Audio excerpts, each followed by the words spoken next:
Hello student, आज हम chapter 9 differential equation करने वाले हैं। थोड़ा सा बड़ा मान सकते हैं इस चैप्टर को, लेकिन इसका जो बोर्ड के अकॉर्डिंग है इसमें मार्क्स कम है इसके, लेकिन इंपॉर्टेंट चैप्टर है। काफी आसान तरीके से हम करने की कोशिश करेंगे और किसी भी एंट्रेंस एग्जाम में इसके एमसीक्यू बहुत आते हैं। जैसे हम पहले स्टेप बाय स्टेप कर लेते हैं। पहले तो बात कर लो डिफरेंशियल इक्वेशन होती क्या है। डिफरेंशियल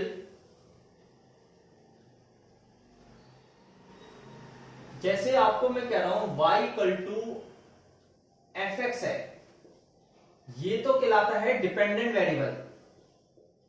डिपेंडेंट वेरिएबल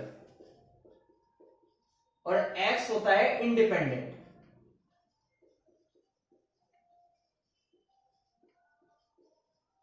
थोड़ा आसान तरीके से करेंगे तो डिपेंडेंट हमेशा नीचे जब डेरिवेटिव करते हो तो वो आपका क्या होता है, इंडिपेंडेंट वेरिएबल होता है। आपने पांचवा चैप्टर कहा था डेरिवेटिव करते गए थे, y का डेरिवेटिव किया डी बाई डी एक्स आया, फिर दोबारा डेरिवेटिव किया D square by D X square आया, तो हम बढ़ते चले जाते हैं। यहां ये है हम उल्टा जाएंगे, किसी डेरिवेटिव करने के उसको इंटीग्रेशन कर दे तो वही टर्म आ जाती है। पहले हम इसमें बात कर लेते हैं थोड़ी बहुत ऑर्डर और डिग्री की, फिर स्टेप बाय स्टेप बात करेंगे। ऑर्डर होता क्या है,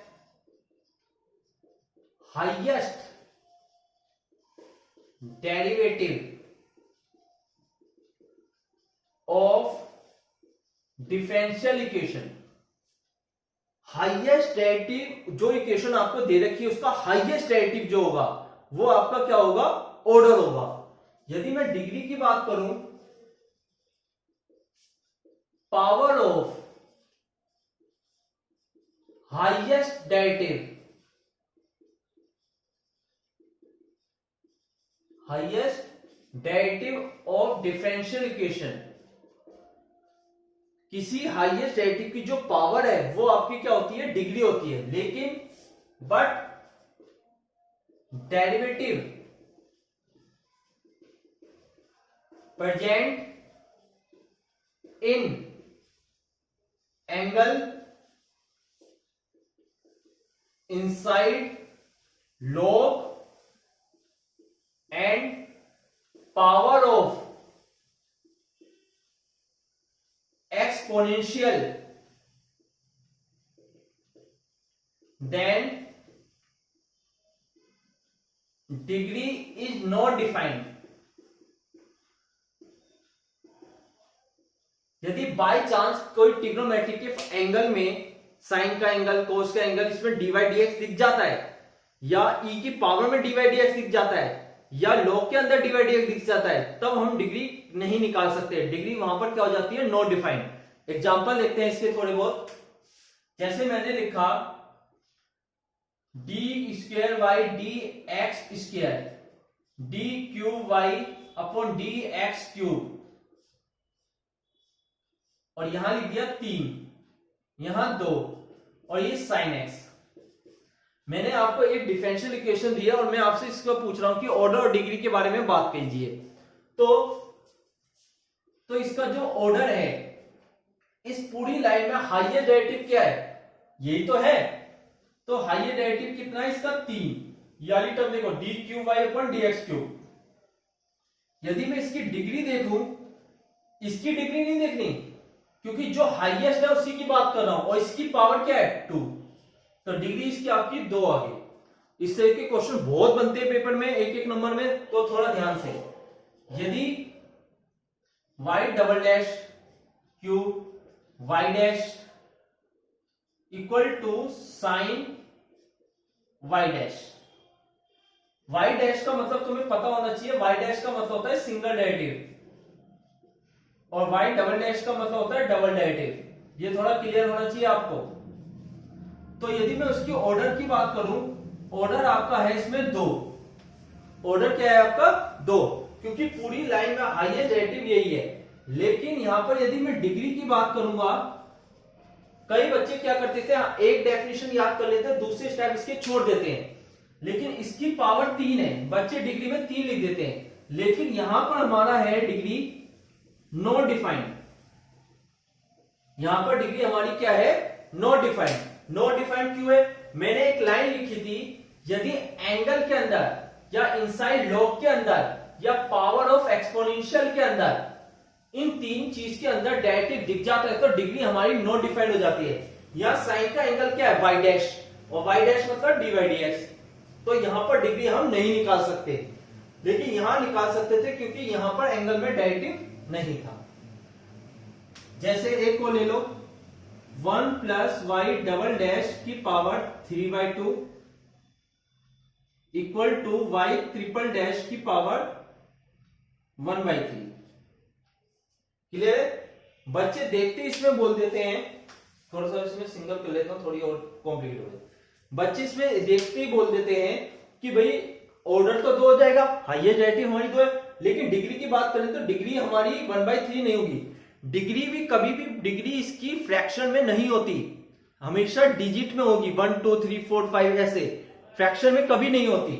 तो यहां 2 है, यहां 3 है, रेसिप्रोकल की टर्म को चेंज करना है, ये 2 है, ये 3 है, तो दोनों का एलसीएम लो, 2 और 3 का एलसीएम कितना होता है? 6।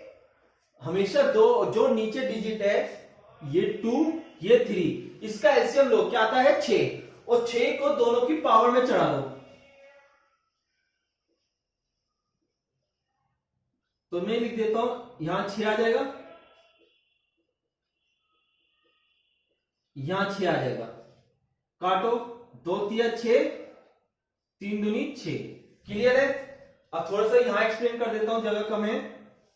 1 प्लस वाई डैश की पावर 9 और वाई डबल डैश की पावर 2। अब बात कर लो, अब डिजिट सही है हमारी। यदि मैं इसकी ऑर्डर की बात करूं, ऑर्डर आएगा 2, और डिग्री की बात करूं, डिग्री भी आएगी 2, क्योंकि इसका मतलब नहीं मेरे को इसी की पावर को चेक करना होता है। ये 3 क्वेश्चन आपके ऐसे हैं जो पहली एक्सरसाइज को पूरा कवर कर देंगे। इन तीनों फॉर्मेट के बाहर कोई भी क्वेश्चन आपका नहीं बन सकता। ये इन्हीं तीनों फॉर्मेट को आप थोड़ा ध्यान से देखना, इसी बेस पर आपकी 9.1 पूरी कंप्लीट हो जाएगी, और ज्यादा से ज्यादा एक क्वेश्चन आ सकता है उसका एमसीक्यू का। अब हम आगे करते हैं 9.2 का पार्ट। 9.2 ज्यादा मुश्किल नहीं है, थोड़ी सी आसान है। जो आपने डेरिवेटिव पढ़ा था 5वें चैप्टर में, उसी के बेस पर क्वेश्चन है सारे। क्वेश्चन जैसे मैं बता देता हूं, in each of the 1 to 10, 1 से लेकर 10 तक इम्प्लीट और एक्सप्लीट फंक्शन बताना है, किसका प्रूफ करके बताना है ये इम्प्लीट फंक्शन है। जैसे मैं पहला क्वेश्चन बता रहा हूं आपको, y इक्वल टू ई की पावर x प्लस 1 है, और ये इस इक्वेशन का सॉल्यूशन है एक तरह से। तो प्रूफ करने का एक आसान तरीका है कि इसकी वैल्यू इसमें पुट कर दो। जैसे इसका डेरिवेटिव किया, e की पावर x 1 का 0, इसका दोबारा डेरिवेटिव किया e की पावर x, दोनों की वैल्यू को इसकी लेफ्ट हैंड साइड में रखकर देखो, माइनस वाई डैश e की पावर x माइनस e की पावर x 0 हो गया। तो ये सेटिस्फाई आसानी से हो रहा है, बहुत आसानी तरीके से आप इस क्वेश्चन को सोल्व कर सकते हो। थोड़ा मुश्किल वाला क्वेश्चन ले लेते हैं। जैसे इसका 6 क्वेश्चन देखो बेटा, y equal to x sine x है, और है इक्वेशन क्या? x y dash equal to y plus x root x square minus का वाई स्क्वायर। ये टर्म है। सबसे पहले इसका डेरिवेटिव करो, x और साइन x मल्टीप्लाई में, तो किस हेल्प से होगा? प्रोडक्ट रूल से। x को छोड़ा साइन का किया, साइन को छोड़ा x का किया, दोबारा डेरिवेटिव किया, यहां फिर प्रोडक्ट रूल, x को छोड़ा कोस का किया, प्लस कोस x को छोड़ा x का किया, फॉर्मूले याद होनी चाहिए, और साइन x का कोस x। क्लियर है? तो ये आ गया minus x sine x plus का 2 कोस एक्स। आपकी लेफ्ट हैंड साइड ले लेता हूं मैं पहले, तो थोड़ा आसानी से हो जाएगा। एक्स वाई डैश, तो माइनस का एक्स साइन एक्स प्लस का 2 कोस एक्स। क्लियर है?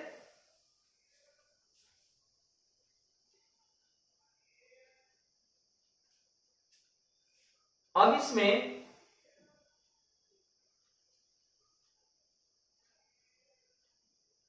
ये आ गया माइनस का x square sine x plus का 2x कोस एक्स। अब उस टर्म को देखो राइट हैंड साइड को, यहां तो कोई डेरिवेटिव की टर्म है ही नहीं, आपको कुछ नहीं करना, वैल्यू पुट करनी है। y की जगह क्या रखोगे, x sine x,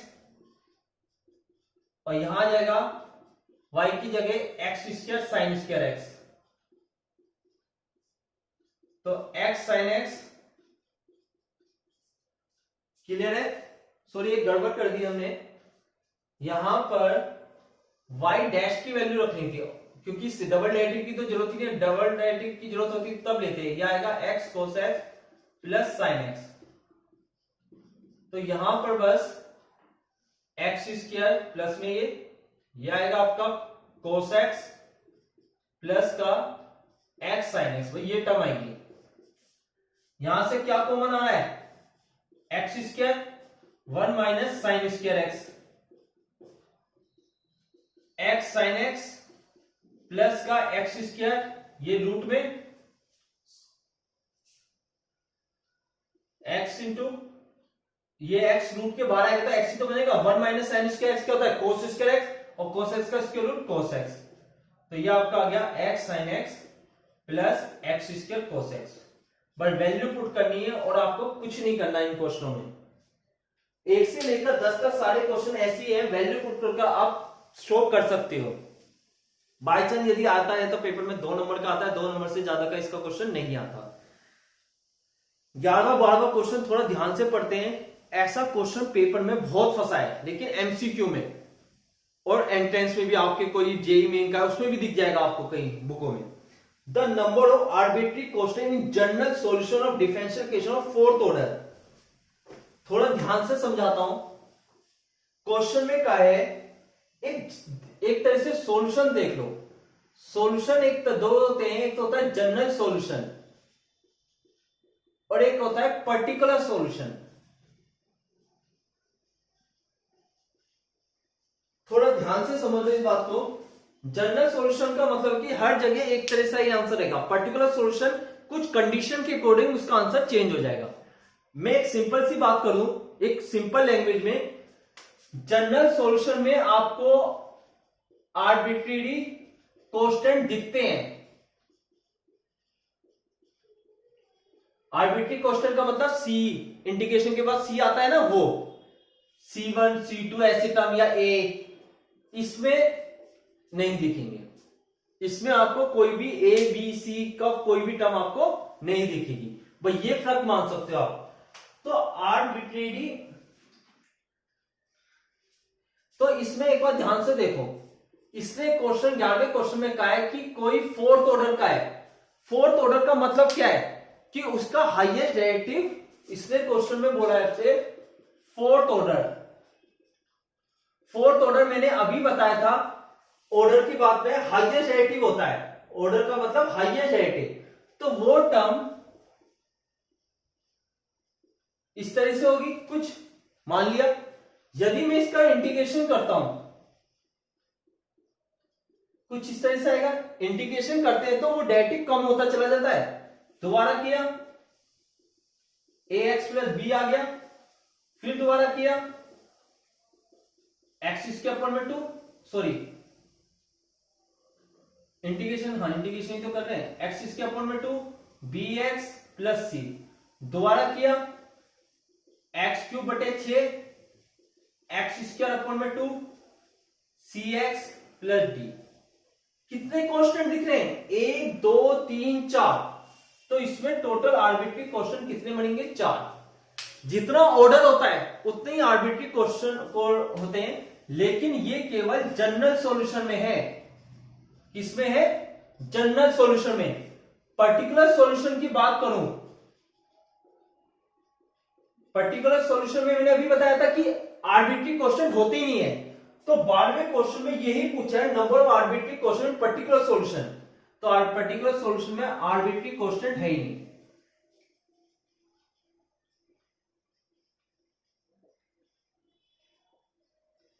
I hope आपको सब समझ आया होगा। नेक्स्ट वीडियो में बहुत जल्दी डालूंगा आगे की एक्सरसाइज की 9.3 की 9.4 की। आप मेरे साथ इसी तरह बने रहिए। Thank you.